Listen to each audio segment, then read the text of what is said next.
Kim Chu at Paolo huling araw ng meet and greet sa Dubai.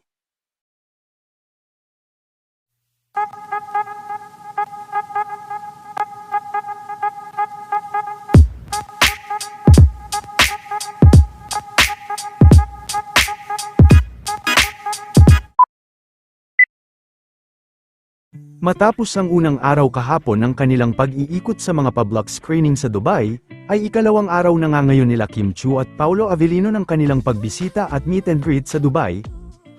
Maaga rin na nag-abang sa kanila sa Dubai Marina Mall ang mga fans.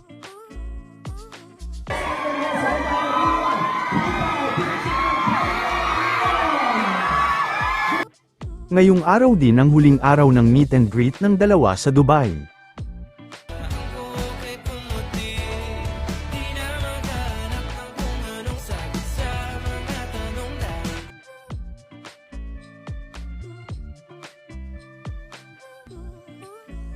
Ang nangyayari sa buhay niyo.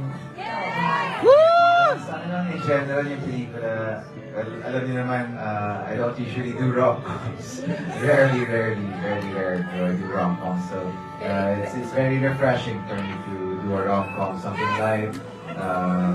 We try our best to give it a bit of heart. Go deeper for our characters, but it's always a pleasure to do something light and refreshing for our audience.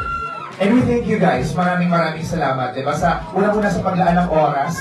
Diba na mabisita kami Kita dito. ko po. And Baka of po course, nakaharap sa ako. pag-promise nyo last time, nababalik kayo dito. sige, Kasi namin ng kiss.